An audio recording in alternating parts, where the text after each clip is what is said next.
Hi hello అండి, అందరికీ నమస్కారం అండి. ఫ్రెండ్స్, ఇప్పుడే ఒక ముఖ్యమైన లేటెస్ట్ అప్డేట్ న్యూస్ అయితే రావడం జరిగింది. పెన్షన్దారులకు ముఖ్యమైన ప్రకటన.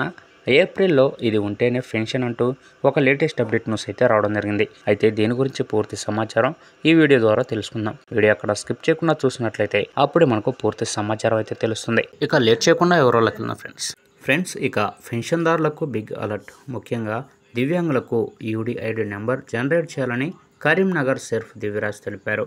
సోమవారం సదరన్ సర్టిఫికెట్ల నుండి యూనిక్ డిసేబిలిటీ ఐడి జారీ చేయాలని అన్నారు. కరీంనగర్లో ఉన్న దివ్యాంగులకు సదరన్ సర్టిఫికెట్ బదులు యూనిక్ డిసేబిలిటీ ఐడి జారీ చేయాల్సి ఉంటుందని తెలిపారు. సదరన్ సర్టిఫికెట్ నుండి ఈ కార్డు జారీ చేసేందుకు ప్రభుత్వం నిర్దేశించిన మార్గదర్శకాలను అనుసరించాలని తెలిపారు. ఇక దివ్యాంగులకు వైద్యులచే ధృవీకరించబడిన వైకల్య శాతంతో కూడిన సదరన్ సర్టిఫికెట్ను యూడిఐడి పోర్టల్లో నమోదు చేయాలని, దివ్యాంగులకు సంబంధించిన ఇతర వివరాలు కూడా సంపూర్ణంగా నమోదు చేయాలని సూచించారు. దివ్యాంగులకు యూడిఐడి కార్డ్ స్పీడ్ పోస్ట్ ద్వారా నేరుగా ఇంటి అడ్రస్కు అందుతుందని తెలిపారు.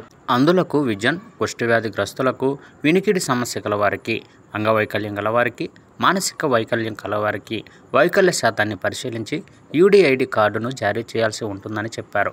నూతనంగా యూడిఐడి కార్డుల కోసం మీ సేవ ద్వారా దరఖాస్తు చేసుకోవచ్చని, సదరన్ సర్టిఫికెట్ ఉన్నవారికి జిల్లా గ్రామీణాభివృద్ధి శాఖ అధికారి ద్వారా యూడిఐడి జనరేట్ చేస్తారని కూడా తెలిపారు.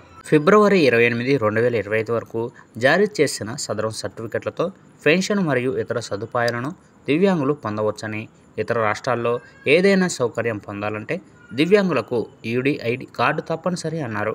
మార్చి 1 నుండి దివ్యాంగులకు యూడిఐడి కార్డు అనేది జారీ చేయడం జరుగుతుందని చెప్పారు. వీటి ద్వారానే పెన్షన్ మరియు ఇతర సౌకర్యాలు పొందాల్సి ఉంటుందని తెలిపారు. చూసారు కదా ఫ్రెండ్స్, ఈ అప్డేట్ కనుక మీకు నచ్చితే లైక్ చేయండి. మరెన్నో లేటెస్ట్ అప్డేట్ న్యూస్ కోసం మన ఛానల్ అయితే సబ్స్క్రైబ్ అయితే చేసి ఫాలో అవ్వండి friends. Thank you for watching friends.